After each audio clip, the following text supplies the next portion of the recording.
Te doy gracias por este remanente que tú guardas con ese celo.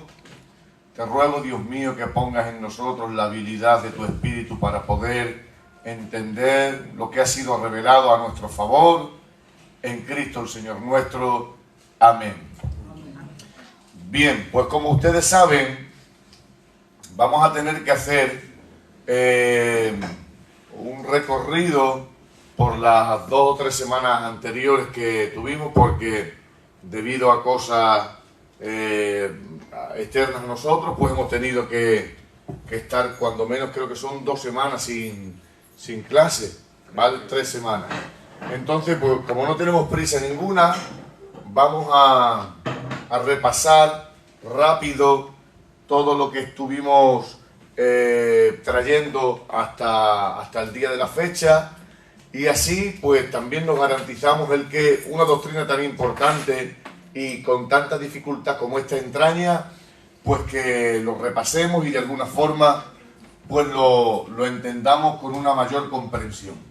Les recuerdo que estábamos dando neumatología, que era la doctrina que se encargaba de estudiar la persona y la obra del Espíritu Santo. Neumatología era la doctrina que se encargaba en teología de estudiar la persona y la obra del Espíritu Santo, ¿vale? La persona y la obra del Espíritu Santo. Y para empezar, decíamos que lo primero de lo que teníamos que hacer acopio era que el Espíritu Santo, a diferencia de otras doctrinas, de otras corrientes que enseñan que el Espíritu Santo es una influencia, enseñan que el Espíritu Santo es una fuerza activa y que no tiene personalidad y que ni mucho menos es Dios, ¿vale? Hay otras corrientes de enseñanzas, de falsas doctrinas, que evidentemente no son de Dios, que enseñan que el Espíritu Santo es una fuerza activa, algo que no tiene voluntad, algo que no tiene vida, algo que para ejercitarse necesita de un agente externo que le genere vida, una luz, por ejemplo, un motor, cualquier cosa que tenga alguna utilidad o alguna vida, pero que no tenga vida en sí mismo. Una fuerza activa, un ente. Hay algunos que llegan hasta decir que es un atributo de Dios, pero nosotros decimos que el Espíritu Santo no es una fuerza activa, ni tan siquiera un atributo de Dios, sino que decimos que el Espíritu Santo, todo lo que hay en el Padre y todo lo que hay en el Hijo, en la misma medida se encuentra en el Espíritu Santo. Ni Cristo es mayor que el Espíritu Santo, ni el Padre es mayor que Cristo, ni el Espíritu Santo es inferior al Padre. Decíamos que cuando se hablaba de Padre, Hijo y Espíritu Santo, se estaba hablando de una correlación sistemática de la economía de Dios. Y simple y llanamente, acabamos de empezar. Decíamos que simple y llanamente estaba prescrito o leído así, de esa forma, porque era en la forma en la que Dios se había revelado o manifestado, el Padre ingeniando el plan, Cristo llevándolo a cabo y el Espíritu Santo aplicándolo. Y ahora más adelante pues entenderemos por medio de un texto crucial para saber de que cuando se habla de Padre, Hijo y Espíritu Santo no se está hablando de categorías de inferioridad o superioridad, sino que simplemente se está hablando de la correlación del nombre de Dios a lo largo de la historia, ¿vale? Y ahora lo vamos a entender muchísimo mejor. Lo primero que vamos a demostrar es que el Espíritu Santo es una persona. Una persona. ¿Alguien se acuerda qué es lo que decíamos cuando decíamos de que el Espíritu Santo es una persona? Una persona. Nosotros decíamos que una persona no necesariamente tiene que tener cuerpo. Nosotros decimos persona, cuerpo. Pero no necesariamente una persona tiene que tener cuerpo. Para que un ser sea persona, necesitaba que tuviese al menos 3 cualidades. ¿Alguien puede decirme una? Pensamiento, sentimiento, voluntad, intelecto, capacidad de raciocinio. Y eso vamos a verlo decíamos que para que algo se postulase a ser una persona, tendría que tener intelecto,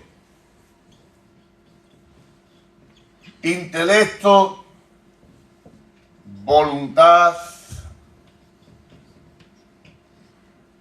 y sentimientos. Y esto ahora vamos a verlo, cómo se encuentra en la persona del Espíritu Santo. El primer texto que vamos a utilizar para intelecto es 1 Corintios capítulo 2, verso 13 y Juan capítulo 14, verso 6. 1 Corintios 2, 13. Si alguien lo tiene, por favor, que lo lea. Vamos a hacer como que las otras clases no las hemos dado, evidentemente, porque necesitamos retomar la marcha y necesitamos de retomar el ritmo que llevábamos antes de, ¿vale? O sea, que como si empezásemos de nuevo. 1 Corintios 2, 13 para intelecto, ¿vale? 1 Corintios 2, 13 y Juan 14, 26. Lo cual también hablamos no con palabras enseñadas por sabiduría humana, sino con las que enseña el Espíritu, muy bien, lo espiritual a lo espiritual. Yo pregunto, ¿una fuerza activa puede enseñar? Para enseñar, ¿qué se precisa? De intelecto. Vuelve a leer el texto, dale otro micro a él. Vuelve a leerlo ahora cuando te den el micro. Intelecto, pensamiento, capacidad de raciocinio, capacidad de erigir un argumento. Eso es intelecto. Vale, léelo alto hasta que te den el micro, hasta que os den otra vez el micro. Estamos argumentando que el Espíritu Santo es una persona, que no es una fuerza activa, no es un ente, ni tan siquiera un atributo de Dios. Lo cual también hablamos, no con las palabras enseñadas por sabiduría humana, sino con las que enseña el Espíritu, acomodando lo espiritual a lo espiritual. El Espíritu Santo enseña, ¿vale? Y para enseñar se escogen argumentos. Y para eso se precisa intelecto, capacidad de argumentar, capacidad de inteligencia. El Espíritu Santo enseña y por lo tanto tiene intelecto. Juan capítulo 14, verso 26. ¿Quién le tiene? Mas el Consolador, el Espíritu Santo, a quien el Padre enviará en mi nombre, Él os enseñará todas las cosas y os recordará todo lo que yo os he dicho. Muy bien. Ir pasando los micros cuando vayáis a leer. Este texto viene a enseñar prácticamente lo mismo. Jesús, lo único que es algo más profundo. Jesús, hablando del Espíritu Santo, dice, cuando Él venga, cuando el Consolador venga, dice, Él os enseñará todas las cosas que yo os he dicho. Una fuerza activa no tiene la capacidad de enseñar, y ni mucho menos de elegir lo que enseñar. Sin embargo, dice, cuando Él venga, os enseñará todo lo que yo os he dicho. ¿Vale? Entonces, el Espíritu Santo tiene intelecto, con lo cual tiene atribuciones de persona. 1 Corintios 2.13 y Juan 14.26. El Espíritu Santo tiene sentimientos. Vamos a elegir antes voluntad, ¿vale? 1 Corintios 12.11. 1 Corintios 12.11 y Hechos 13.2. Hechos 13.2. Voluntad. El Espíritu Santo tiene voluntad. 1 Corintios 12.11. ¿Quién le tiene? Yo. Venga, los micros. ¿Quién tiene micro? Venga, me gusta que leamos todos, ¿vale? El Espíritu Santo tiene voluntad, con lo cual se le erigen atribuciones de persona. Voluntad, 1 Corintios 12.11. Pero todas estas cosas las hace uno y el mismo Espíritu, repartiendo a cada uno en particular como Él quiere. Como Él quiere. Está hablando de los dones, ¿vale? Dice el Espíritu Santo, a Él le voy a dar el don de profecía. Y a Él le voy a dar el don de lengua. Y a ella le voy a dar el como Él quiere. Eso me enseña que tiene voluntad. No solamente tiene intelecto, sino que tiene voluntad. Dice, y Él reparte como Él quiere. Eso enseña que tiene voluntad. Y junto con el intelecto y la voluntad son atribuciones propias de persona. Hechos capítulo 13, verso 2. Este me fascina. Venga, que lean las mujeres también, el Quique, su tía, todo el mundo que lea, por favor. Que lo tenga, venga. Hechos 13, 2. Quien le tenga, va. Y yo solo tengo la de apartarme. Ese es Hechos 13, 2, ¿no? Venga, como siempre, relajados, sin nervios, sin prisa. yo lo tengo. Aquí no hay eruditos, no hay gente intelectual. Hechos 13, 2. Somos un grupo de hermanos leyendo la Biblia e interesándonos por las cosas del Señor. Ministrando estos al Señor. Dale, sí, dale el micro. Ministrando estos al Señor y ayudando, Ayunar. ayunando, dijo el Espíritu Santo, apartadme a Bernabé y a Saulo para la obra a que los he llamado. Muy bien. Ya está ahí, ¿no? Aquí no solamente enseña que tiene voz, dice, dijo el Espíritu Santo. Estaban orando un grupo de hermanos y estaban ministrando al Señor. Y estaban orando un grupo de hermanos. Y ahora dice, dijo el Espíritu Santo, apartadme a ese y a este. Él tiene voluntad. Él elige a quien quiere, como quiere. Porque Él es Dios. Él es Dios. Él no es un ente, no es un sentimiento, no es una emoción. El Espíritu Santo es Dios. Todo lo atribuible al Padre y al Hijo es atribuible al Espíritu Santo en la misma medida. Si el Padre es, que ahora vamos a ver, todopoderoso, el Espíritu Santo igual. Si el Padre es divino y eterno, el Espíritu Santo es igual. El Espíritu Santo no es un Dios menor, ni tan siquiera, ni mucho menos un sentimiento o una emoción. El Espíritu Santo es Dios. ¿Vale? El Espíritu Santo no hablaba como hablaba Dios antes de que Jesús hiciera el sacrificio, ¿no? Se entiende que ahí en los Hechos de los Apóstoles pues habló por medio de alguien. Vale. Por medio de alguien. Sentimiento. Hemos visto que el Espíritu Santo tiene intelecto, tiene voluntad, y ahora vamos a ver cómo el Espíritu Santo tiene sentimientos. Efesios 4:30 y Primera de Tesalonicenses 5:19.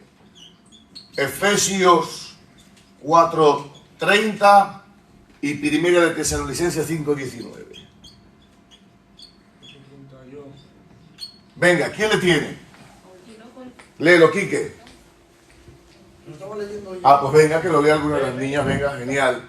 Y no contristéis al Espíritu Santo de Dios, con el cual fuisteis sellado para el día de la redención. Muy bien. Para vosotros, ¿qué significa la palabra contristar? Entristecer. Hacer, en otra versión dice hacer doler, apenar. Una luz no se le apena. Al aire no se le entristece. Eso son fuerzas activas. El aire, la luz, el motor de un coche no se le entristece. Se dice motor cero y el motor dice, ay, qué triste estoy. No. Sin embargo, el Espíritu Santo se le ofende, se le entristece, se le apena. Con lo cual tiene sentimientos. Primera de Tesalonicenses 5:19. ¿Quién le tiene? Por favor, venga. No apaguéis al Espíritu. ¿Chimá? Pues muy bien, pues vale con eso. No apaguéis al Espíritu. No entristezcáis. No apenéis. No, hay otra versión que es más hiriente y dice, no infrinjáis dolor al Espíritu Santo. Con lo cual, estamos diciendo que el Espíritu Santo es una persona, aunque no tenga cuerpo. Nosotros, que somos creación, decimos, todas las personas tienen que tener cuerpo, porque no hay personalidad sin cuerpo. Pero Dios dice, yo existo antes que tú, y soy persona y ser antes que creas el cuerpo. Al cuerpo de Dios en la Biblia se refiere a la carne.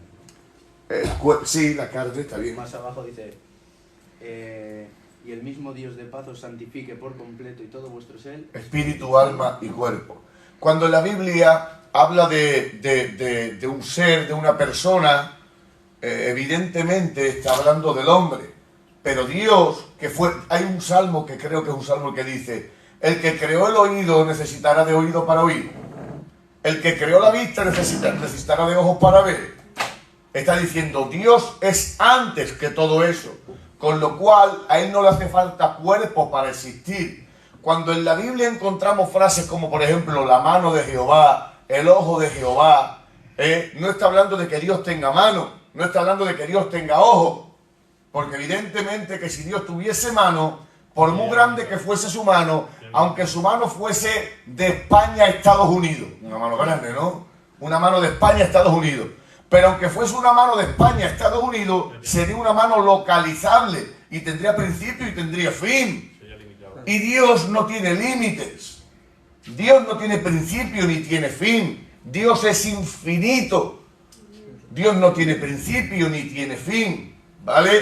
Entonces cuando hablamos de que Dios, en la Escritura vemos, y la mano de Jehová, el ojo de Jehová, y Dios escuchó, ¿vale?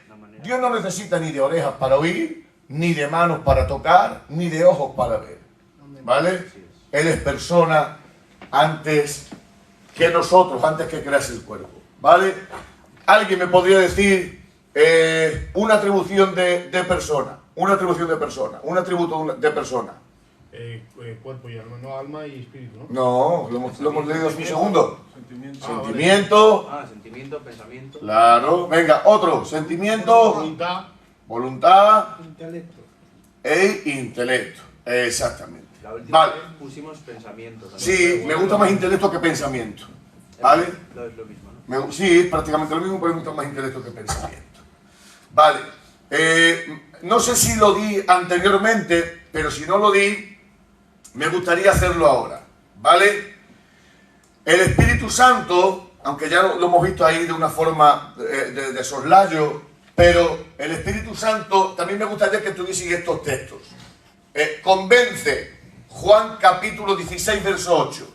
No sé si los teníais, pero si no los teníais los apuntáis. Teníamos del 7 al 11. Vale, ese será para otra cuestión. El Espíritu Santo convence, aunque luego lo estudiaremos más adelante en la labor externa del Espíritu Santo. Juan 16, 8. El Espíritu Santo convence. El Espíritu Santo oye. 16, 13. Una fuerza activa ni oye ni convence. Y el Espíritu Santo enseña. Juan capítulo 14, verso 26, que ese sí lo hemos dado anteriormente. ¿Vale? Ahora vamos a pasar a algo digno de muchísima atención. Porque como siempre os digo, sería bueno que no defendieseis las cosas porque lo dicen en el culto. Yo sé que el Espíritu Santo es Dios porque mi pastor lo dice. Es un argumento muy frágil, porque tu pastor también puede decir, no sé, cualquier cosa. Nosotros tenemos que defender las cosas porque tengamos argumentos. Muy bien. Tenemos que defender las cosas. El apóstol Pablo dice, estás pronto o presto para hacer defensa del Evangelio. Amén. Para hacer defensa del Evangelio. Y cuando yo insisto tanto una semana y otra semana y otra semana, es que para que vosotros tengáis una idea clara y de cómo defender lo que yo estoy enseñando. Y lo que enseñamos, vosotros tenéis que haceros una idea de qué es lo que es. Y esto es muy importante. Ya hemos demostrado que el Espíritu Santo es una persona que tiene sentimiento, pensamiento y voluntad. El Espíritu Santo enseña, elige, escoge y Él tiene capacidad intelectual. ¿Vale? Ahora vamos a ver cómo el Espíritu Santo es Dios. Que no es una doctrina menor. El Espíritu Santo y su deidad. Cuando nosotros estemos hablando con alguien que cree lo contrario a esto, que es una aberración, tenemos que saber defender. Si mañana viene alguien y te pregunta, ¿tú crees que el Espíritu Santo es Dios? Y dices, sí, demuéstramelo. No, yo sé que lo dice mi pastor. No, ¿cómo va a ser eso? Es una falta de respeto a la inteligencia. Es que lo dice mi pastor y en el culto lo dice. No. El Espíritu Santo es Dios porque con este texto enseña esto, interpretando esto a la luz de la Escritura, que dice esto, y el que está contigo te dice, pues como mí te tiene que decir, pues sabes lo que te dice, chaval. No podemos decir las cosas porque dicen en el culto. No. El Espíritu Santo es Dios. Vamos a leer Isaías 6, 8, 9. Estos textos los tenéis que tener ya, ¿vale? Los tenéis todos, ¿no? Vale, Isaías 6, del 8 al 9. ¿Le tiene Quique? Léelo, cariño. Después oí la voz del Señor, que decía, ¿a quién enviaré y quién irá por nosotros? Entonces respondí yo, heme aquí, envíame a mí. Y dijo, anda y di a este pueblo, oíd bien y no entendáis. Ved, por cierto, mas no comprendáis. Muy bien. Lee la primera parte del texto, que es la que más nos interesa. Después oí la voz del Señor que decía... ¿Quién dice Isaías que escuchó la voz de quién? Del Señor. El Señor en hebreo traducido es Adonai, que es dueño, Señor del cosmos, de lo que se ve y de lo que no se ve. Señor es Adonai. Dice Isaías, y escuché la voz de Adonai, Señor. Y ahora dice, a este pueblo disciplinaré para que viendo no entiendan, oyendo no comprendan, Eso ha dicho el profeta Isaías, que ha escuchado. Hecho, cariño mío. Dame agua, porfa. Vale. Ha dicho Isaías que escuchó la voz del Señor, que traducido es Adonai. ¿Alguien se acuerda qué es lo que hacía la Escritura? La Escritura no se contradice, se complementa. El mejor intérprete de la Escritura es la Escritura misma. Amén. Quien mejor interpreta, gracias mi vida, quien mejor interpreta la Biblia es la propia Biblia. ¿Vale? Vamos a cotejar.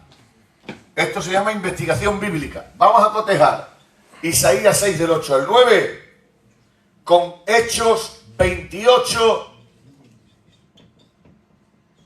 Hechos 28 del 25 al 26. ¿Quién le tiene? Que lo lea con micro, por favor. Pásame el micro que lo tenga. Levantarlo.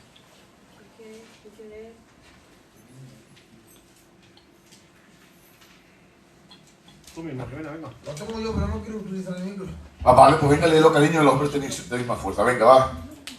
Léelo alto y claro y despacito. Y como no estuviesen de acuerdo entre sí, al retirarse, les dijo Pablo esta palabra. Bien habló el Espíritu Santo por medio del profeta Isaías. Un momento, Quique. ¿Cómo es que cuando has leído Isaías, quién dice que dijo Isaías que escuchó la voz de quién? ¿Y ahora quién dice el apóstol Pablo que ha escuchado la voz de quién? El Espíritu Santo. Una conclusión muy sencilla. Cotejando Isaías con Hechos de los Apóstoles, con la ayuda de la intervención y la inspiración divina, el Espíritu Santo, según el apóstol Pablo, es Dios el Señor.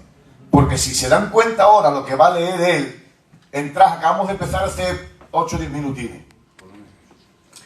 Si se dan cuenta, si volviésemos a leer, que lo vamos a hacer, alguien que coja, por favor, tú Quique quédate con Hechos de los Apóstoles, ¿vale? Y que alguien coja Isaías 6, 8, 9. Venga, va.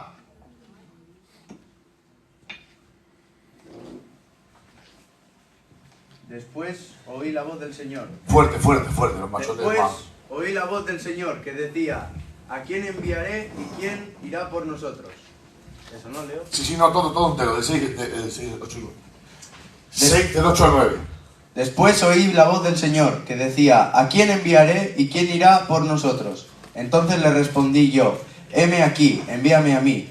Y dijo, anda, y di a ese pueblo, oíd bien y no entendáis. Ved por cierto, mas no comprendáis. Muy bien. Ahora vamos a coger Hechos de los Apóstoles. Y como no estuviesen de acuerdo entre sí, al retirarse les dijo Pablo esta palabra. Bien habló el Espíritu Santo por medio del profeta Isaías a nuestros padres. Sigue diciendo que tiene que decir lo mismo que dice Diciendo, Isaías. ve a este pueblo y diles, de oído oiréis y no entenderéis, y viendo veréis y no percibiréis. Lo mismo. Está haciendo, el apóstol Pablo está citando a Isaías. Cuando el Señor lo envía y dice, ves, y dile, viendo no entenderéis y oyendo no comprenderéis, porque estoy cansado de vosotros. Y ahora dice el apóstol Pablo, bien dijo el Espíritu Santo por boca de Isaías, viendo no entenderéis y oyendo no comprenderéis.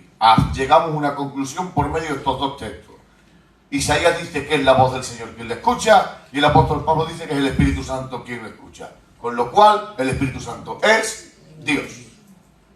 Un argumento fácil, sólido y sin tergiversación posible alguna. ¿Vale? Vamos haciendo más acopio de más argumentos. Jeremías 31 del 33 al 34. Jeremías 31 del 33 al 34 y Hebreos 10, dímelo. Del 15 al 17. Hebreos 10 del 15 al 17. Pues ala, leyendo estamos. ¿Quién tiene Jeremías 31 del 33 al 34? ¿Hecho le tiene? Pues alto y claro, vida mía. Pero este es el pacto que haré con la casa de Israel. Después de aquellos días, dice Jehová, daré mi ley en su mente. Un momento, por favor. Vuelvo a retomar la lectura y enfatiza quién dice qué cosa. ¿Vale? Con el tono de voz que lo estás haciendo. Pero este es el pacto que haré con la casa de Israel. Después de aquellos días, dice Jehová. Ha dicho Jehová. Es Jehová quien está diciendo eso. ¿Vale? Sigue leyendo. Daré mi ley en su mente y la escribiré en su corazón. Y yo seré a ellos por Dios y ellos me serán por pueblo. Y no enseñará más ninguno a su prójimo, ni ninguno a su hermano, diciendo, conoce a Jehová, porque todos me conocerán, desde el más pequeño de ellos hasta el más grande, dice Jehová. Qué bonito. Porque perdonaré la maldad de ellos y no me acordaré más de sus pecados. Perfecto. Vamos a utilizar el mismo mecanismo. El mismo mecanismo que hemos utilizado con Hechos de Apóstoles, vamos a utilizar en este. Lee Hebreos. El mismo Espíritu Santo lo atestigua cuando después de haber dicho, esta es la alianza que sellaré ellos cuando llegue aquel tiempo, dice el Señor. Está hablando del texto de Jeremías. Y este es el pacto que yo haré con ellos. Pondré mis leyes en su corazón, citando, al igual que el apóstol Pablo cita Isaías, el escritor de la carta a los hebreos cita a Jeremías, haciendo alusión al mismo texto, solo que Jeremías dice que es Jehová quien lo dice, y el escritor de la carta a los hebreos dice que es el Espíritu Santo quien lo dice. Cotejando estos dos textos llegamos a una conclusión sencilla, de que el Jehová del Antiguo Testamento es el Espíritu Santo del Nuevo Testamento. Amén. ¿Vale? Venga, ahora si cabe, vamos a hacer mención de un texto que para mí pues no tiene mucha defensa en cuanto a las personas que no creen que el Espíritu Santo sea Dios. Hechos capítulo 5 en adelante. Venga, Hechos capítulo 5 en adelante. Quien le tenga... Del 1, ¿no? Sí. Hechos capítulo 5 en adelante. Pero cierto hombre llamado Ananías, con Safira su mujer, vendió una heredad y se sustrajo del precio, sabiéndolo también su mujer, y trayéndolo solo una parte, la puso a los pies de los apóstoles. Y dijo Pedro, Ananías, ¿por qué llegó Satanás tu corazón? ¿Por qué llenó Satanás tu corazón para que mintieses al Espíritu Santo y sustrajeses del precio de la heredad? Muy bien. ¿A quién ha dicho Pedro y que ha mentido? Al Espíritu Santo. Eso ha dicho Pedro, ¿no? Llega un matrimonio, la iglesia primitiva está pidiendo dinero para poder evangelizar, porque hay quien cree que ofrendar no es de Dios y ofrendar es de Dios. ¿Ofrendar es de Dios? Claro. Lo único que se ha llegado a tergiversar la ofrenda con la prosperidad y toda esta historia, hasta el punto que la gente pues, ha detrimentado lo que es el corazón del ofrendar, pero el ofrendar es de Dios.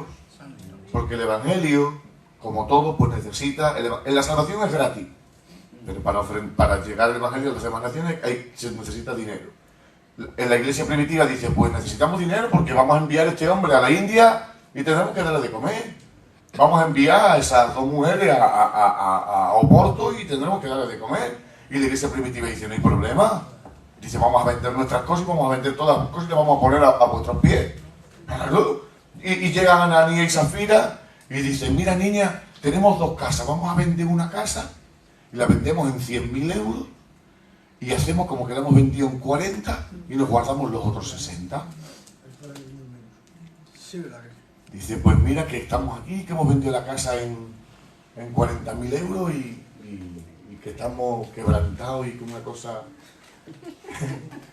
Y dice el apóstol Pedro, dice, pero ¿por qué soy así? Si era tuya la casa. Dice, si eres tuya la casa, hombre, ¿por qué no te la quedas para ti? ¿Por qué has mentido al Espíritu Santo? Sigue leyendo, cariño. Sí. Reteniéndola, ¿no? Sí. Sí. Reteniéndola, no se te quedaba a ti, y vendida, no estaba en tu poder. ¿Por qué pusiste esto en tu corazón? No has mentido a los hombres, sino a Dios.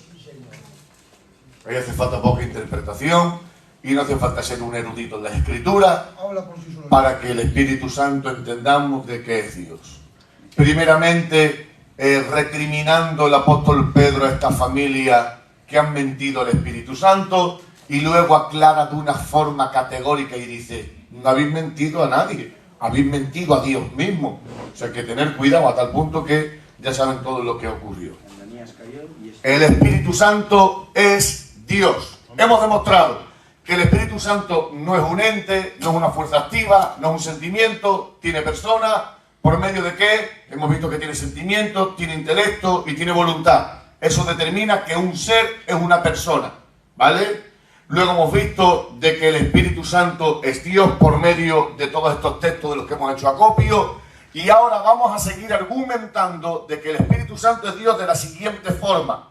Hay atributos en el ser de Dios que son atributos comunicables y atributos incomunicables o intrínsecos en el ser de Dios. ¿Qué significa esto? Que Dios no los comparte con nadie, son intrínsecos de la propia naturaleza divina del ser.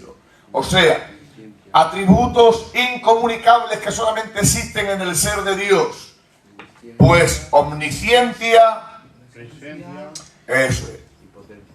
Omnisciencia, que es el conocimiento perfecto de todas las cosas, sin necesidad de que nadie le enseñe nada. Omnipresencia, exactamente, ese también, omnipresencia y eternidad. Vamos a ver cómo estos tres atributos aparecen indistintamente en el ser de Dios y en el ser del Espíritu Santo, que también es Dios.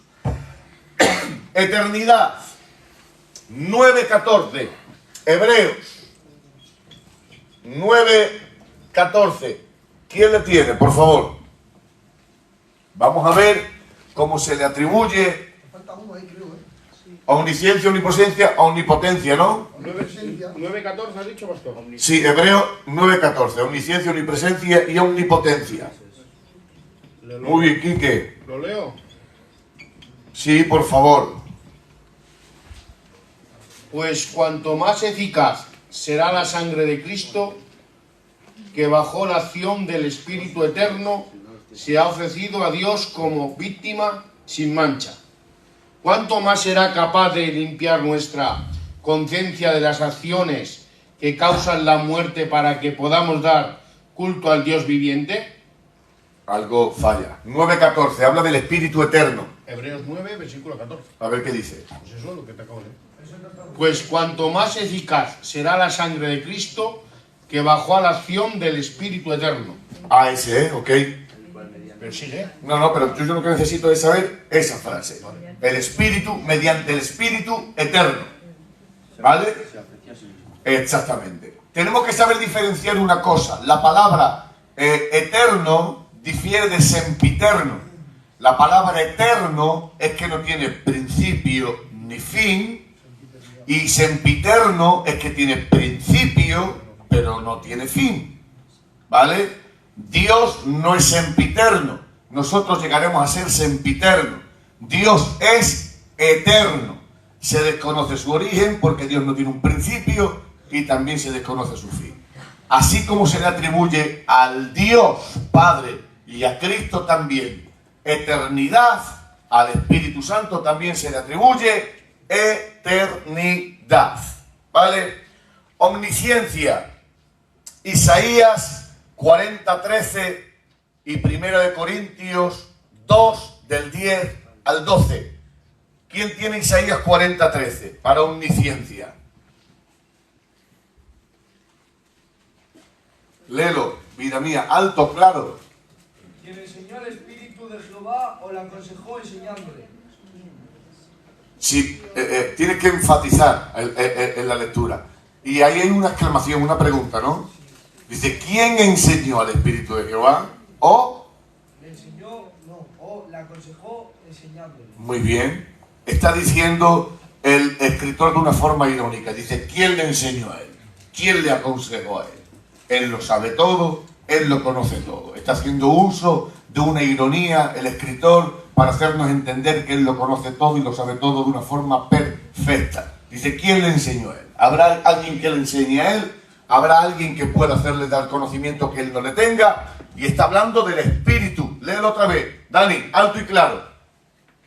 ¿Quién enseñó el Espíritu de Jehová o le aconsejó enseñándole? Exactamente. ¿Quién le enseñó? Nadie puede enseñarle. Primera de Corintios 2, del 10 al 12. Pero Dios nos la reveló a nosotros por el Espíritu. Este texto es precioso. Toma, dale un micro. Un momento. Mira, quedaros este micro para aquí, para las mujeres. Y lo quedáis aquí ya. Y prepárame otro aquí, así los hombres se lo van también tornando. Venga.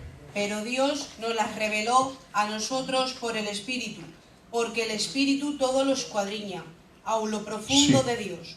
Porque ¿quién de los hombres sabe las cosas del hombre, sino el Espíritu del hombre que está en él? Así tampoco nadie conoce las cosas de Dios, sino el Espíritu de Dios. Impresionante. Dice, y Dios nos reveló a nosotros por medio de su Espíritu, porque el Espíritu todo lo escudriña. ¿Qué es escudriñar? Estudiar, indagar, profundizar. Dice, ¿qué escudriña el Espíritu de Dios? Dice, lo profundo de Dios. Y ahora él explica y dice, así como el Espíritu del hombre conoce lo profundo del ser del hombre, así el Espíritu de Dios conoce lo profundo de Dios. ¿Quién quiere ir a lo profundo de Dios? Tómese del Espíritu Santo. El Espíritu Santo escuadriña el corazón de Dios. Claro, pero ahí no es que esté hablando, cuando leamos la Biblia tenemos que tener comprensión lectora. ¿Qué es comprensión lectora? Que yo tengo que entender qué mensaje me quiere transmitir el escritor en aquel momento. Hay una ley de hermenéutica, que ya la estudiaremos también, la hermenéutica, es la ley que me enseña, las herramientas que me enseñan a interpretar la escritura de una forma correcta. Hay una ley de hermenéutica que dice que el que lee tiene que, como si se sentase al lado del que escribe, para escuchar el palpitar de lo que quería decir el escritor. Evidentemente ahí no está hablando de que el Espíritu Santo va escudriñando qué hace Dios o qué no hace Dios. Lo que está intentando decir el escritor, de que el Espíritu Santo conoce todo lo de Dios. ¿Por qué Dios? Y ahora lo explica. Dice, así como el Espíritu del hombre conoce todo lo del hombre, así el Espíritu de Dios conoce todo lo de Dios. ¿Vale? Omnisciencia. Ahora vamos a tomar omnipotencia. Romanos 8.1 junto con Hechos 2.32 y Gálatas 1.1. Venga. Omnipotencia. Romanos 8.1. Cotejado con Hechos 2.32 y Gálatas 1.1. Venga, ¿quién tiene Romanos 8.1? 8:11 era, pastor. Ay, qué buena memoria tenéis. Eso. Son únicos, de verdad. Remache, de verdad. Me corrigen, hermano. Impresionante. Romanos 8:11.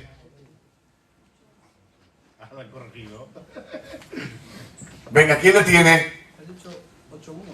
Sí, pero 8:11. 8:11. Estaba mal, 8:11. Venga, léelo, hija, léelo. Mira, aquí sí.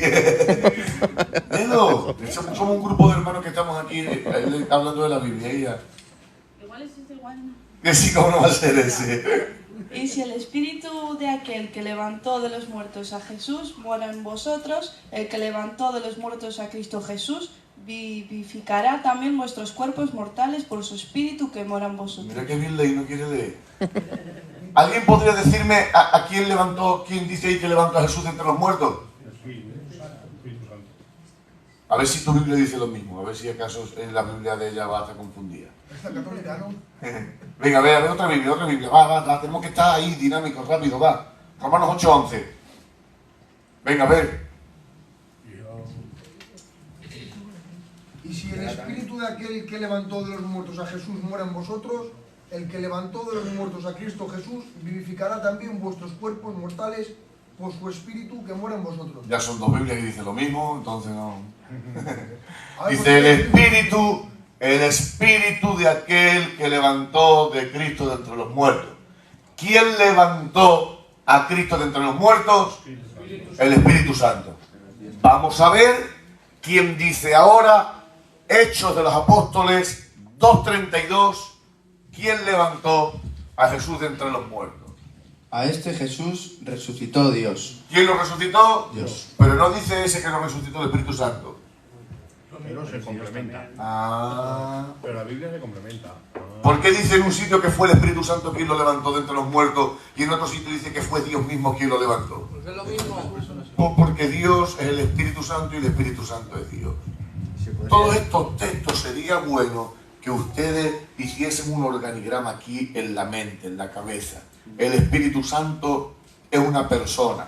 Tal texto, tal texto, tal texto, tal texto. El Espíritu Santo es Dios, tal texto, con tal texto. Y cuando ustedes escuchen hablar, los otros días, yo no sé quién vino a predicar acerca de Luis, el hermano Luis de Logroño, que predicó cristología de una forma espléndida, y si no usó el 70-80% del vocabulario que nosotros veníamos usando de un tiempo a esta parte, pues a lo mejor usó el 60%. Si no fue el 70-80, fue el 60%. ¿Estabais familiarizados con ese vocabulario vosotros, sí o no? Sí. Claro, porque teníais ese concepto ya en la mente y teníais ese vocabulario y esa forma de la que le estaba hablando nos era familiar. Pues eso tenemos que conseguir también con esta doctrina, ¿vale? Pastor, ¿se podría decir que Jesús resucitó, bueno, que resucitó por sí mismo? No, Ahí ya no. no. ¿Por qué? Miren, Si es Dios. vale, muy bien, vale. Nunca paro para explicar algo que no sea de lo que estamos tocando, pero esto merece la pena, ¿vale? Esto merece la pena. En la economía del plan de salvación hay diferentes actuaciones que se reservan de una forma exclusiva a cada una de las partes del Dios Trino. Pregunto, ¿quién muere en la cruz es el Espíritu Santo? ¿Quién muere en la cruz es el Padre? Pero quien muere en la cruz es Dios. Sí, aunque es una peroculla decir que quien muere en la cruz es Dios, pero vosotros me entendéis. El Espíritu Santo es Dios, pero no toma cuerpo. Esto es mejor, vamos a hilar más fino. No toma cuerpo el Espíritu Santo, ni toma cuerpo el Padre. Quien toma cuerpo en Cristo es la segunda persona de la deidad. Vale, entonces no podemos decir que Cristo se puede resucitar. Pregunto yo, ¿Cristo se podría resucitar a sí mismo? Podría. Muy bien. Cristo se podría resucitar a sí mismo porque tiene poder. Es Dios. Pero hay códigos legales que obligan. Cada uno tiene su plan. Mira, Dios dice, voy a salvar al hombre. ¿Podría Dios salvar al hombre como le dice la gana? Claro. Pero dice, necesito una sangre santa. ¿Y esa sangre santa dónde está? Pues tiene que ser en mi Hijo Jesucristo. ¿Podría Dios salvar al hombre con la sangre de quien fuese? Sin sangre. Salvar al hombre decía, pues estoy salvo. ¿Por qué? Porque me da la gana. Pero claro, el mismo propio ser de Dios le obliga a unos códigos de justicia y de santidad que se ven obligados a ejecutar un plan en el que su justicia y su santidad no se vea resquebrajada. ¿Podía Cristo resucitarse? Sí. Pero de haberlo hecho no tendría la legalidad y el aval propio del Padre, porque era el Padre a quien había que resarcirle en su justicia. Cuando el Padre ve la sangre de Cristo, cuando el Padre ve la muerte de Cristo y ve que en ella es una sangre limpia, una sangre santa, una sangre que satisface, una sangre que dice, esta sangre me vale, esta sangre es limpia, esta sangre me llena, dice, te resucito. Por eso Jesús le dice consumado es, ya está hecho. En ese momento, cuando Jesús resucita, está diciendo el Padre, la sangre de Jesucristo es capaz de limpiar todo y cada uno de vuestros pecados. Amén. Cuando encontremos diferentes partes de la economía de Dios atribuibles a una de las partes del ser del Dios Trino, no se escandalicen, lo explicaremos más adelante y ahora retomamos nuestro tema. Le preguntan los discípulos al Señor Jesús, ¿cuándo restaurarás a Israel? Eso es una promesa que Dios le tiene hecha a Israel, de que Israel será el centro de las naciones en el milenio y un laberinto bastante gordo al que ya alcanzaremos también cuando hablemos de escatología. Le preguntan los discípulos que son israelitas, judíos, le dicen, Señor, ¿cuándo vas a restaurar nuestro pueblo? Y Jesús sorprendentemente dice, no toca a vosotros saber las cosas que están en la sola potestad del Padre. Pero tú no eres Dios, sí, pero eso no me toca a mí. En el plan, eso a mí no me compete. Y no es que Cristo ignorase por desconocimiento, sino que ignora por voluntad propia. ¿Vale? Venga, vamos, seguimos, avanzamos. Omnipresencia, Salmo 139 del 7 al 10. ¿Te ha quedado Gálatas? Pues venga, vamos a leer Gálatas también. Gálatas 1:1. ¿Le tienes? Pues venga, léelo, cariño mío. Cuando llegó el día de Pentecostés, estaban todos unánimes y juntos. Gálatas 1:1. Eso es hecho. Pablo apóstol, no de hombres ni por hombre, sino por Jesucristo y por Dios el Padre, que lo resucitó de los muertos. Impresionante. ¿Vale? Ahí también dice que fue el Padre quien lo resucitó, sin embargo el texto anterior que hemos leído dice tácitamente que fue el Espíritu Santo quien lo resucitó. Si dice que el Espíritu Santo lo resucitó y que el mismo lo resucitó el Padre y el Espíritu Santo son la misma persona, con lo cual son los dos Dios. ¿Vale? Omnipresencia, Salmo 139 del 7 al 10. Venga, vamos avanzando. Salmo 139 del 7 al 10. Ese que lo lea de Salmos. ¿A dónde me iré de tu espíritu? El micro, porfa, el micro.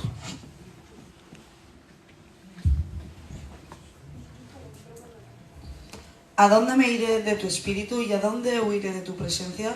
Si subiré a los cielos, allí estás tú. Si en el Seol hiciere mi estrado, he aquí, allí estás tú. Si tomare las alas del alba y habitar en el extremo del mar, aún allí me guiará tu mano y me asirá tu diestra. Asirar es abrazar o coger. Si dijere ciertamente las tinieblas me encubrirán, aún la noche resplandecerá alrededor de mí. Aún las tinieblas no encubren de ti, y la noche resplandece como el día. Lo mismo que son las tinieblas que la luz. Muy bien.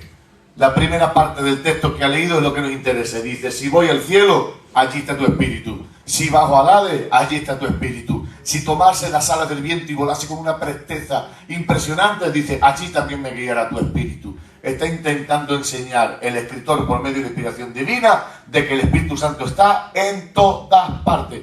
Omnipresencia. ¿Vale? Ok. Ahora vamos a ver.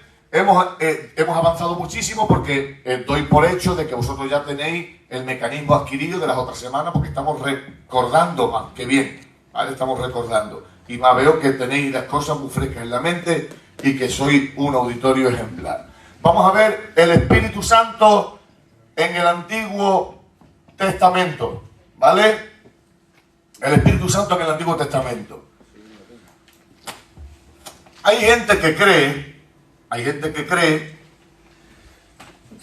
que el Espíritu Santo hizo morada en que ciertas personas en el Antiguo Testamento. Pero yo creo, junto con el grosso de casi toda la teología sistemática que hoy conocemos, o sea, es un porcentaje mínimo el que cree de que el Espíritu Santo hizo morada de una forma específica en el Antiguo Testamento. O sea, de que hizo morada en Daniel, en Ezequiel y en alguno de los profetas o reyes. ¿Pero hay textos que lo corroboren? No.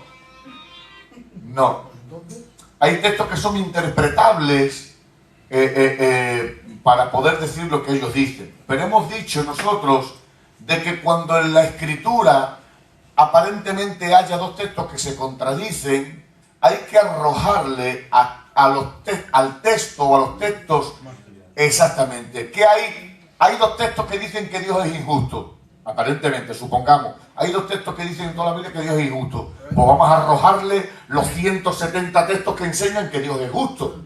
Con lo cual tiene que tener una interpretación que yo desconozco o un sentido que el escritor yo no lo entiendo. Lo que sí sé es que Dios es justo. Y el grosso de la Biblia enseña que Dios es justo.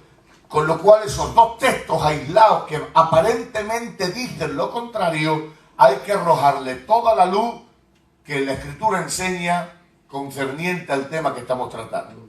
¿Y por qué yo me atrevo a decir con tanta vehemencia de que el Espíritu Santo no podía hacer morada en el Antiguo Testamento?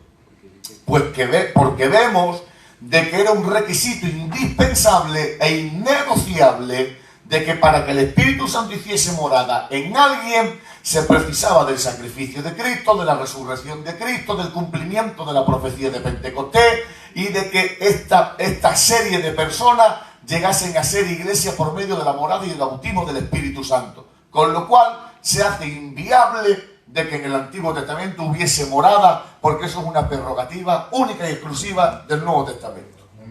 ¿Vale? Vamos a ver la obra del Espíritu Santo en el Antiguo Testamento. Vamos a ver primero el Espíritu Santo en el Antiguo Testamento y su participación en la creación. ¿Vale? Su participación en la creación y la obra del Espíritu Santo en el Antiguo Testamento. Primero vamos a ver Job 33.4. Alguien que tenga Job 33.4, por favor. Génesis 1.2 y Génesis 2.7.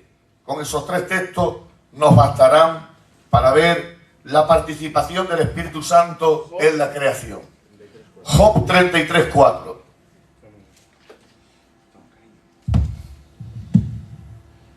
Lo leo, ¿no? Sí, por favor. El soplo de Dios me formó. El soplo de Dios me formó. El soplo de Dios me formó. Muy bien. Cuando la Biblia habla del soplo de Dios, del hálito de Dios, está hablando del Espíritu de Dios. ¿Vale? El soplo de Dios. Sigue. ¿El leído entero? No, para ver. Claro, venga. El Todopoderoso me hizo vivir.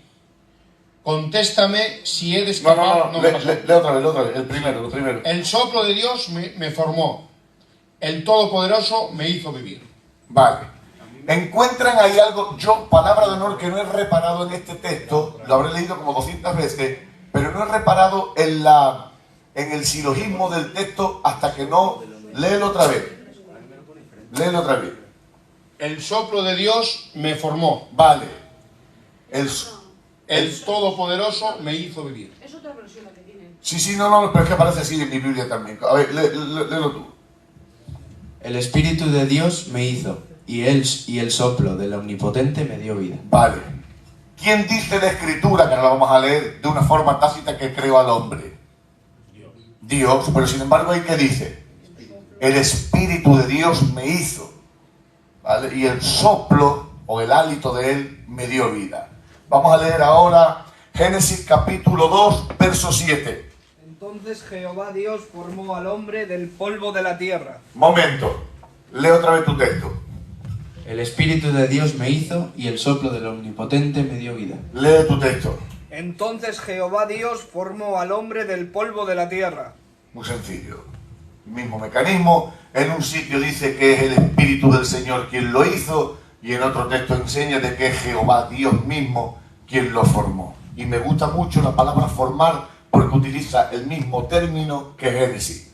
Jehová Dios formó al hombre del polvo de la tierra. Dice, el Espíritu de Dios me formó. Está hablando de lo mismo. Job 33.4, sí. Pero dice, me ha reavivado. Me ha reavivado. Eso es dar vida.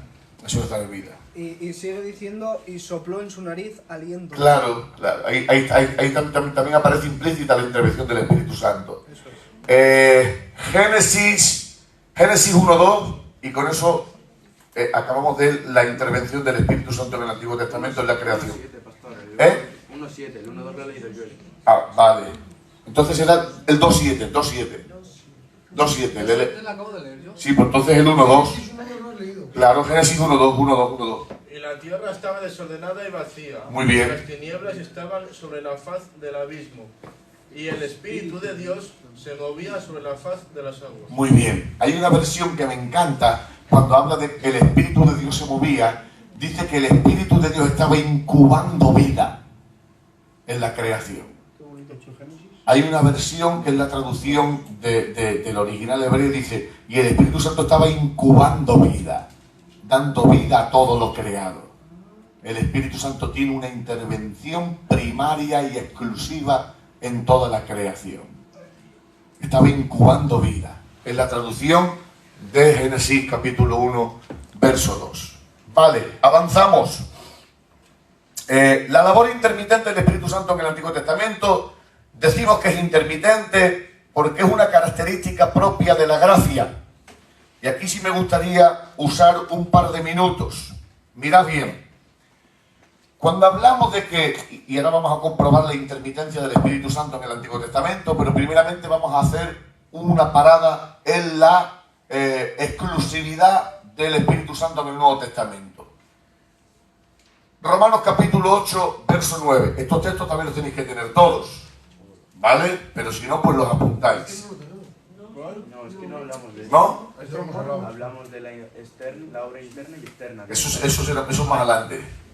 Vale, pues entonces los escribo por si no les tenéis. Tenemos 1 de Samuel 10:10. Sí, eso es más adelante. 1 Samuel 10:10, 1 Samuel 11:6, Jueces 14:6 y Ezequiel 11:5, ¿no? Vale, muy bien. Pues ahora vamos a ver, aunque nos anticipemos, pero son argumentos que no vamos a dejar de darlos, aunque los tengamos que dar 2 veces o 3. Vamos a ver las condiciones innegociables que pone el mismo Cristo para que el Espíritu Santo llegue a ser morada en alguien. ¿Vale? Romanos 8:9. Lo voy a escribir, ¿vale? Romanos 8:9. Romanos 8:9. Juan 14, del 16 al 18. Y Juan 16, eso lo vamos a dejar que es muy largo, porque nosotros dos nos va a valer. Romanos 8:9 y Juan 14, del 16 al 18. Pero vosotros no vivís entregados a esos apetitos, sino al Espíritu, ya que el Espíritu de Dios mora en vosotros. Muy bien. Sigue. ¿Acaba el texto? No. El que carece del Espíritu de Cristo no pertenece a Cristo. Vale, muy bien. Ahí está hablando de una forma poco explícita de que para poder tener al Espíritu hay que pertenecer a Cristo. Y el pertenecer a Cristo se hace innegociable de que Cristo haya tenido que morir en la cruz.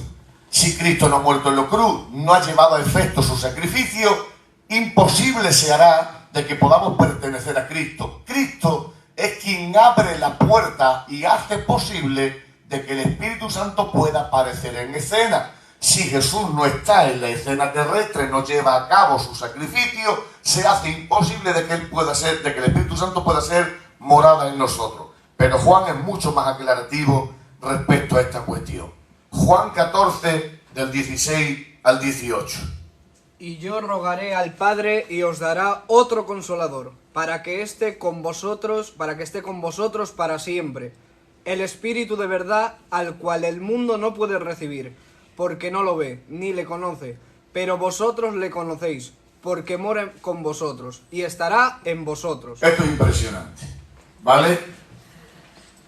Dice, cuando lee la primera parte del texto.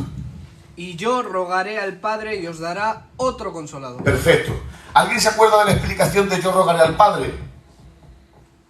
Cuando está hablando, ahí cuando Jesucristo está hablando de yo rogaré al Padre, evidentemente no está hablando de que cuando él murió resucita le dice, venga Padre, hombre, dale otro Consolador, no, venga hombre, convéncete, dale otro Consolador. Cristo no está diciendo eso, no está hablando rogar de esa forma, sino que está diciendo de alguna forma, mi sacrificio se ha hecho efectivo, te pido por favor de que el Espíritu Santo lo envíe. Esa es la forma en la que Cristo tiene de rogar al Padre. No le dice, venga, hombre, venga, que yo te convenzo, venga, sé buena gente. Y el padre dice, venga, vale, venga. No, él enseña a Jesús el sacrificio y el padre dice, me convence. Pero para que el padre envíe el Espíritu, ¿de qué se precisa antes? ¿Sacrificio? Sin sacrificio no hay posibilidad de convencer al Padre a que envíe el Espíritu Santo. Pero luego Juan es muy aclarativo, porque si hay alguien que hable claro es Pablo y después Juan. Juan dice, no se te olvide lo que vayas a decir, dice, porque el Espíritu está con vosotros y estará con vosotros. No, tienes que leer, has leído mal, léelo bien. Vosotros para siempre. Dame el micro. Léelo bien, muy importante, los con, los en. En vosotros. Léelo, toma. El mundo no puede recibir. Con el micro, léelo. Pero vosotros le conocéis, porque mora con vosotros y estará en vosotros. Muy bien. Dice, mora con vosotros, presente. Y estará, futuro, en. Mora con vosotros y estará en vosotros. Una cosa, ahora está con vosotros, Juan porque mi 14, sacrificio es efectuado. Del 16 al 18. Pero cuando yo muera y resucite, dejará de estar con para estar en. ¿Vale? Juan 14. ¿Qué iba a decir, Hecho?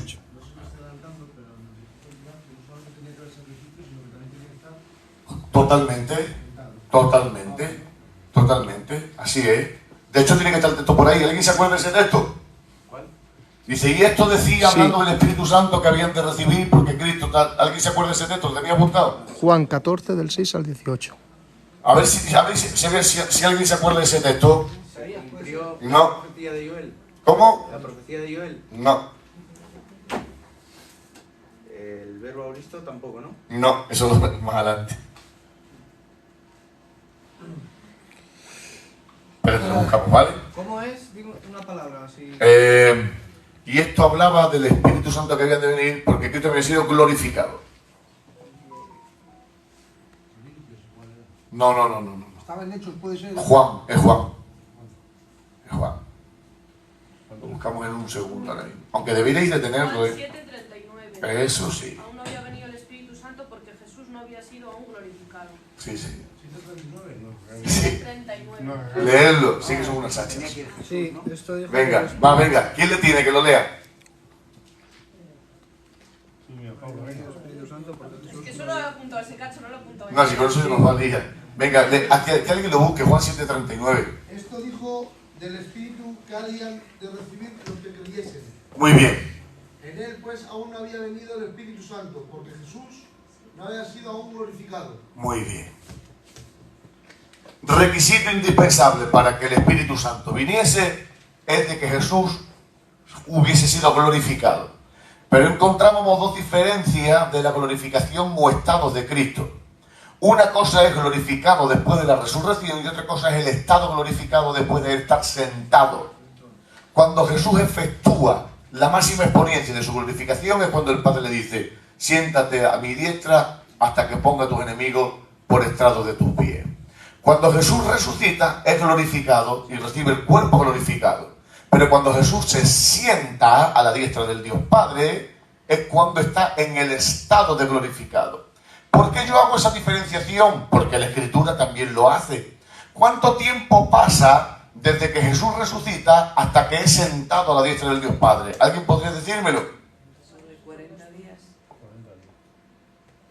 Exactamente. Y cuando le aparece a María y dice, no me... Jesús resucita y está 40 días, dice el apóstol Pablo, como prueba indubitable de su resurrección. Dice, se presentó a unos hermanos, dice, se presentó a 120, dice, luego a los discípulos, dice, y luego al último a mí como un abortivo. Jesús está 40 días en la tierra presentándose y luego aparece en lo de los Hechos de los Apóstoles cuando es tomado, y entonces cuando es tomado arriba al cielo es cuando está sentado a la diestra del Dios Padre. Por eso hay que diferenciar de la glorificación en la resurrección y del estado glorificado cuando se sienta. ¿Vale? En esos 40 días se le presentó a Pablo o ascendió y luego fue lo de Pablo. Se le presentó a Pablo. Ah, fue en ese tiempo. Eso dice él. Dice, y luego a mí como un abortivo se me presentó el último. ¿Como espíritu o como un cuerpo? No. O sea, con el cuerpo Él dice que vio una luz resplandeciente que no lo dejó ver, y escuchó la voz del Señor. En el camino cuando iba a Damasco. Exactamente. Él dice, se le presentó a unos pocos en el lago de Tiberia, a otros en el camino de Maús, dice, a 120 hermanos, de los cuales aún viven todavía. Dice, y el último a mí como un abortivo. ¿Le dejó sin ver? ¿Puede ser eso? Sí, exactamente. Siempre creí que fue ascendido, pasó un tiempo y luego fue lo de... Jesús, todas las manifestaciones que hay de los discípulos en el mar de Tiberia, cuando Pedro dice que le dice Juan, dice que es el Señor, dice, y se ciñó, ahí es antes, los del camino de Maús es antes, a los 120 es antes, y según dice el apóstol Pablo, dice, y al último a mí como un abortivo. ¿Vale? Es en esos 40 días cuando se le presenta a todos ellos. Ese texto enseña de una forma incontestable de que se precisaba de que Jesús estuviese en el estado de glorificado para poder enviar al Espíritu Santo. Y ahora vamos a ver la obra del Espíritu Santo de una forma intermitente, son las 8:05, de una forma intermitente en el Antiguo Testamento, ¿vale? Que esto sí lo tenéis todos, ¿vale? Entiendo que lo tenéis que tener todos, ¿no? Vamos a leer, de los 5 textos que dimos, vamos a leer 2, ¿vale? Primero de Samuel 10:10 y Jueces 14:6. Los tenéis todos estos textos, ¿no? Sí. Primero de Samuel 11:6, Ezequiel 11:5, exactamente. Venga, primero de Samuel 10:10. ¿Quién le tiene? Jueces 14:6. Y primero de Samuel 10:10. ¿Y Ezequiel? Ezequiel 11:5. ¿Quién le tiene? Primero de Samuel 10:10. Voy a poner a buscarlo porque si no... A ver, y cuando llegaron allá al collado, he aquí la compañía de los profetas que venía a encontrarse con él, y el Espíritu de Dios vino sobre él con poder y profetizó entre ellos. Muy bien. Si vino sobre él, es porque no lo tenía, ¿no?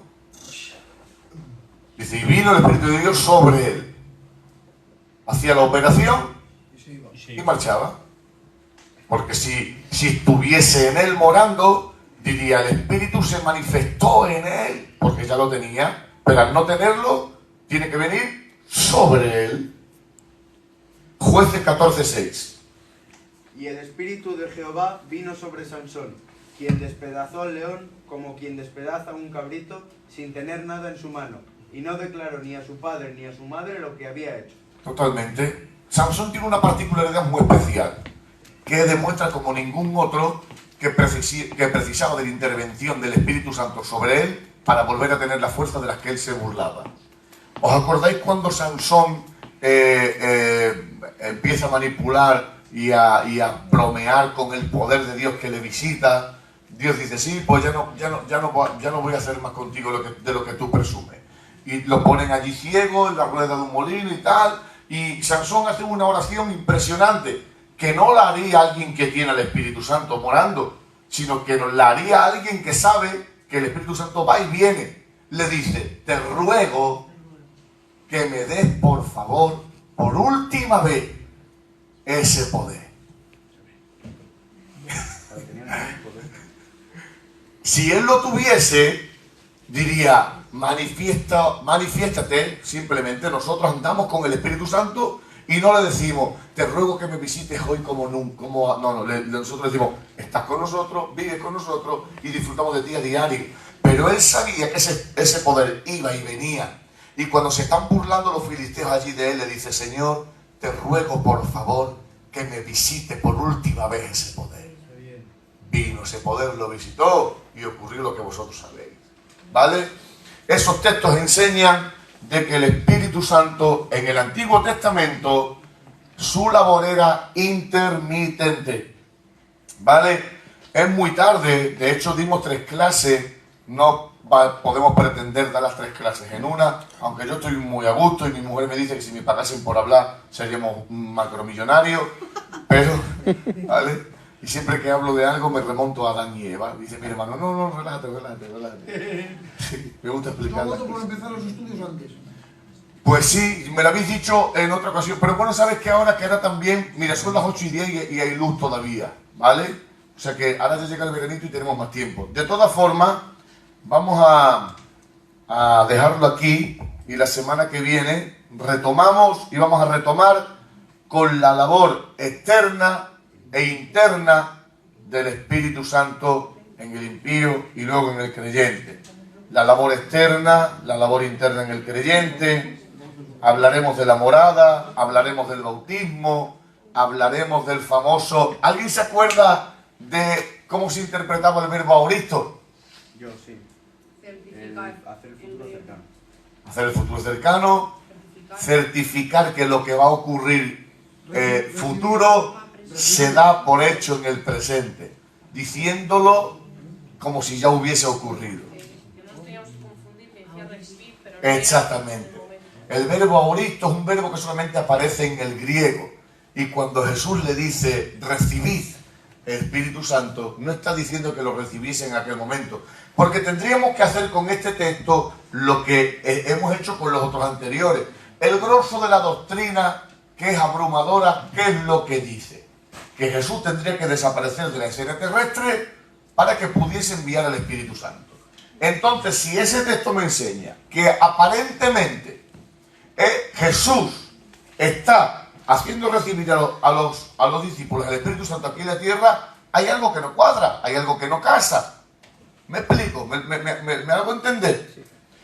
El conjunto de la doctrina enseña de que se precisaba del estado glorificado de Cristo en el cielo para que se enviase el Espíritu Santo. ¿Cómo es que ahora aparentemente Juan 20:20 dice de que Cristo estaba ministrándoles al Espíritu Santo si Él estaba todavía en la tierra? Con lo cual, si hay un texto que en apariencia contradice el resto de la doctrina, lo que hay que hacer es arrojarle la luz de todos estos textos a ese que aparentemente dice lo contrario y encontrar la verdadera interpretación. ¿Cuál es la verdadera interpretación de Juan 20:20? De que ahí aparece un verbo en griego que es aoristo, y el verbo aoristo se encarga de hacer entender a la persona con la que estás hablando que es tan serio lo que te quiero decir o lo que voy a hacer contigo, que te lo digo como si ya estuviese ocurriendo. ¿Vale? Venga, ¿alguna duda, alguna pregunta? Algo que queramos, evidentemente, del tema, que sabéis que me gusta mucho no confundir ni mezclar temas, ¿vale? Tenemos todavía, cuando menos, porque hemos ido muy rápido, hemos dado casi que una clase y media o 2 clases en la hora en la que llevamos. Con la clase de la semana que viene ya habremos recordado todo lo que daremos y avanzaremos un poquito más en neumatología. Y con otra clase más y otra más que demos, finiquitaremos el tema de neumatología y pasaremos a cristología. ¿Vale? ¿Alguna duda? ¿Alguna cuestión? ¿Algún tema? ¿No? ¿Está bien? Ah, claro, de todas las doctrinas va a haber examen. Pero no hemos dado nada nuevo, ¿no? No, hemos recordado. El bautismo del Espíritu Santo y la llenura entran dentro de la labor interna. Exactamente. Sí, señor. Muy bien. El bautismo y la llenura entran dentro de la labor interna. Exactamente. Venga, nos ponemos de pie y le damos gracias al Señor. De verdad que me alegra mucho porque cada semana se va aumentando el auditorio y cada vez, de verdad, vosotros no os dais cuenta